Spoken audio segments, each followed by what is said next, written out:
खुलुमबाय आं उदांस्रि मुसाहारि बड'लेण्ड बुब्लिनि जानानै बयखौबो बरायना लाबाय दिनै 31 अक्ट'बर 2024 नोंथांमोननो बड'लेण्ड बुब्लिया दिनैनि साना मानि थाखाय मिथिजायो एबा दिनैनि सानाव मा हाबाफारि फालिनाय जायो नोंथांमोननो फारि फारि बड'लेण्ड बुब्लिया फोरमायगोन। दिनैनि सानखौ नेशनेल इउनिटि डे महरै फालिनाय जायो।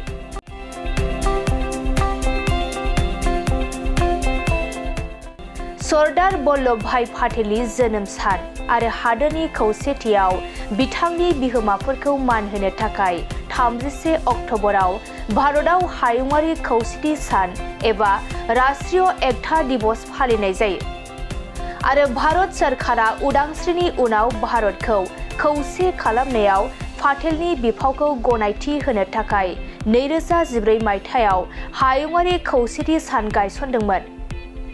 बै समनिफ्रायनो 31 अक्ट'बरखौ भारत हादोराव नेशनेल इउनिटि डे एबा राष्ट्रीय एकता दिवस महरै फालियो।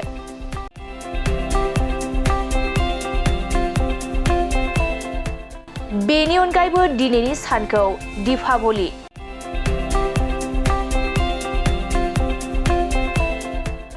Girl scout founders day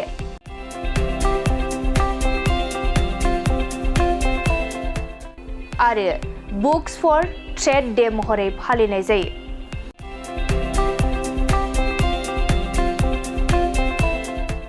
नोंथांमोननो Bodoland बुब्लिया दिनैनि सानाव मा हाबाफारिजों मिथिजायो आरो मा हाबाफारिखौ फालिनाय जायो फोरमायबाय। गोजोन्थों।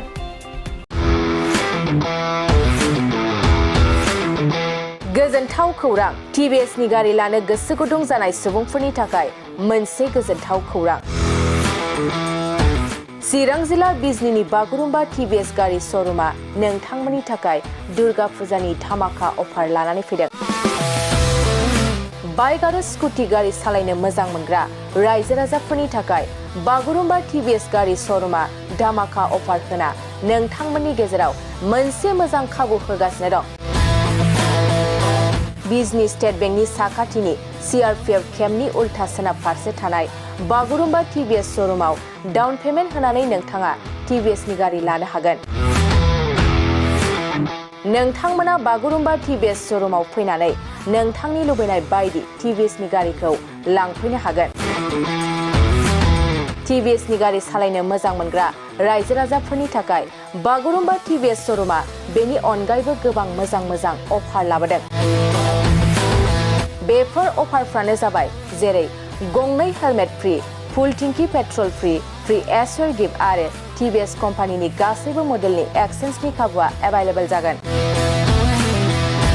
आरोबाव गुबुन मोनसे मोजां खाबुआ जादों फाइनान्स लागिरिफ्रा डाउन पेमेन्ट होनानै खम बेसेनाव टिभिएस कम्पानिनि गारिखौ लानो हागोन।